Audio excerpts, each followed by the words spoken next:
मुझे श्री कृष्ण मिल गए, इसको आप किस भाव से देखोगे? कि मेरे संग कृष्ण बैठते होंगे, मेरे संग कृष्ण खाते होंगे, मेरे संग कृष्ण सोते होंगे, मेरे संग कृष्ण डोलते होंगे, इसको आप समझोगे कि इनको कृष्ण मिल गए? नहीं। सब लोग बिल्कुल सावधानी से सुनिएगा। कृष्ण प्राप्ति के लक्षण क्या हैं? सबसे पहला, आपका हृदय प्रेम से अथाह भर गया हो। प्रेम से अथाह भर गया हो मतलब किसी सामान्य सी स्थिति को देखकर के भी आपका चित्त दया से भर जाता हो, आपके नेत्र सजल हो जाते हो, समझ जाना आपको कृष्ण मिल गए हैं। दूसरा लक्षण, सुनो, अब ताली नहीं बजाओ, सुनो बस। हमें पता है आप सुन रहे हो। कई बार ताली के चक्कर में क्या होता है, 4 लोगों ने सुनी, उनने बजाई, 40,000 उसी के चक्कर में बजा देते हैं। कुछ अच्छा ही बोला होगा तभी तो सब बजा रहे हैं। ताली मत बजाओ, आप बस कथा सुनो। और हमको ताली की बहुत इच्छा नहीं है, बस जब कीर्तन किया करें तब बजाया करो आप। सबसे पहला लक्षण कि आपको कृष्ण प्राप्त हो गए हों तो आपके चित्त में अथाह दया हो जाएगी। अरे सामान्य सी गैया विचरण कर रही है, उस सामान्य सी गैया को विचरण करते हुए आप सोचोगे अरे बेचारी कैसे घूम रही है, ये ऐसी भावना, सहज दया प्रकट होने लग जाए, समझो कृष्ण मिल गए। दूसरा, आपके चित्त में विकार उत्पन्न जल्दी नहीं होते हैं, सदैव शुद्ध भाव बने रहते हैं। जैसे कई लोग होते हैं उनके चित्त में बहुत जल्दी विकार आ जाते हैं। किसी के सुंदर रूप को देख लिया तो काम प्रकट हो जाता है, किसी के अति धन को देख लिया तो लोभ प्रकट हो जाता है, किसी की व्यंजनों को देख लिया तो उसके प्रति आसक्ति प्रकट हो जाती है, कहीं पर व्यसन वस्तु देख ली तो उसके प्रति भोग दृष्टि प्रकट हो जाती। समझ रहे ना बात को? पर आपकी स्थिति कैसी? आपकी जल्दी जल्दी विकार उत्पन्न नहीं होते चित्त में।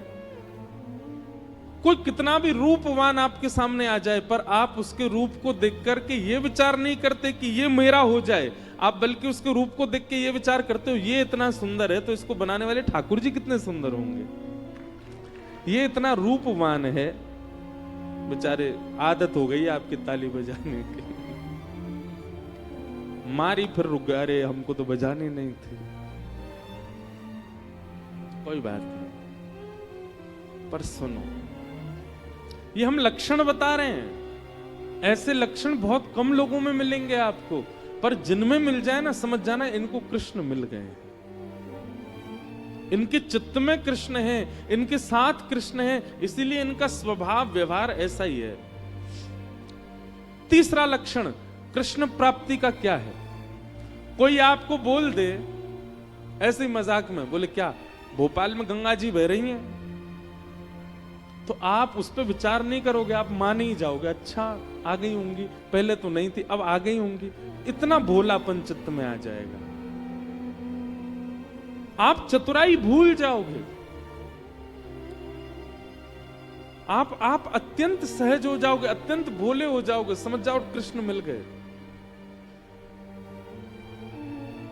कोई आपको कह देगा कि आज सूर्य चंद्र एक दूसरे के गले में गलवैयां डाल करके आकाश में बैठे हैं, तो आप मान लोगे इस बात को, आप उस पर चिंतन नहीं करोगे, अच्छा होगा ऐसा, समझ जाओ कृष्ण मिल गए।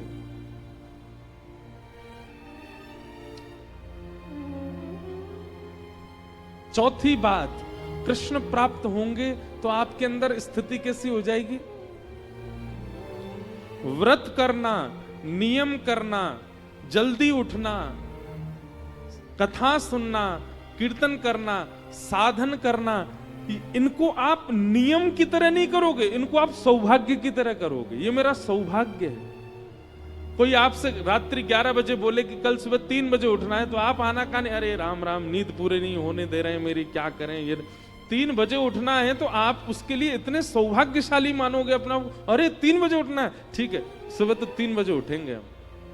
कल आपको व्रत करना है, पूरे दिन कुछ खाना नहीं है, तो आप इससे विचलित नहीं होगे, आप और आनंदित हो जाओगे, अच्छा मुझे व्रत करना है।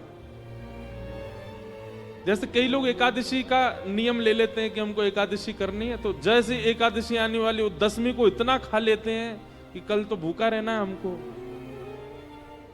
पर कृष्ण जिसके चित्त में आ जाते हैं ना, वो व्रत को नियम की तरह नहीं, सौभाग्य की तरह करता है, उत्सुकता की तरह करता है। जैसे बालक को कह दो कल हम तुझे मेला ले जाएंगे, तो रात भर सोता नहीं बालक, उसको इतनी एक्साइटमेंट रहती है, इतना पसंद रहता है, कल मेला में जाऊंगा।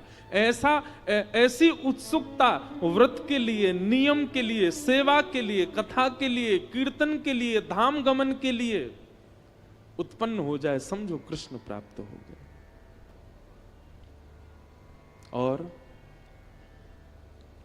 5वां लक्षण, रेलवे स्टेशन हो, एयरपोर्ट हो, बस स्टैंड हो, पब्लिक प्लेस हो, मॉल हो, कहीं भी कोई तिलकधारी दिखाई दे जाए, कोई कंठी पहना हुआ दिखाई दे जाए, भले ही आप अपने ऑफिस के काम से हो, आप ऑफिशियल वेशभूषा में हो, लेकिन दिख जाए कि कोई वैष्णव सामने आ गया है, तो चित्त में अत्यंत आह्लाद, परिचय नहीं है आपका उससे, आप जानते नहीं हो उसको, लेकिन उसके वैष्णव भाव को देखकर के आप अत्यंत आनंदित हो जाओ, अत्यंत सुख में भर जाओ,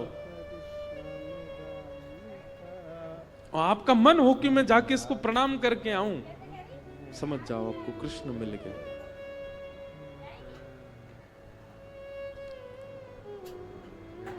यह कुछ लक्षण हैं कृष्ण प्राप्ति के। कृष्ण मिल जाने का मतलब कृष्ण संग रहेंगे नहीं।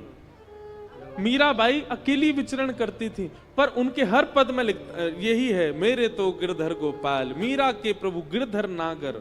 मतलब प्रत्यक्षता में दिखते नहीं है, पर उनके स्वभाव और उनके अनुभव और उनकी क्रिया से पता चलता है कि मीराबाई के साथ कृष्ण हरदम है। ऐसे ही हमारा स्वभाव, हमारे लक्षण, हमारे गुण, हमारी चाल चलन, क्रिया बताती है कि हमारे साथ कृष्ण है कि नहीं।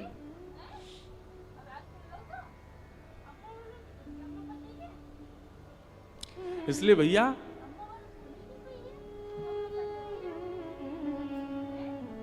कृष्ण प्राप्ति का मतलब प्रत्यक्ष श्री कृष्ण संग रहे नहीं, आपके स्वभाव में, आपके गुण में, आपके व्यवहार में, आपके विचारधारा में परिवर्तन इस प्रकार का हो जो हमने बताया, समझो कृष्ण प्राप्त हो गए।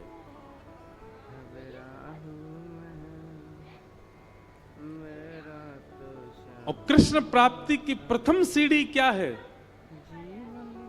नाम जप, नाम संकीर्तन, ठाकुर जी के नाम का निरुध्यासन, स्मरण और निरंतर उसी का चिंतन, उसी से ही यह गति पकड़ेगी। पहला गेर ही है नाम जप, और उसी नाम को ही श्रीमद् भागवत में कहा गया परम सत्य, सत्यम परम धीमहि। हम ऐसे परम सत्य भगवान श्री कृष्ण के नाम को प्रणाम करते हैं, नमन करते हैं, वंदन करते हैं।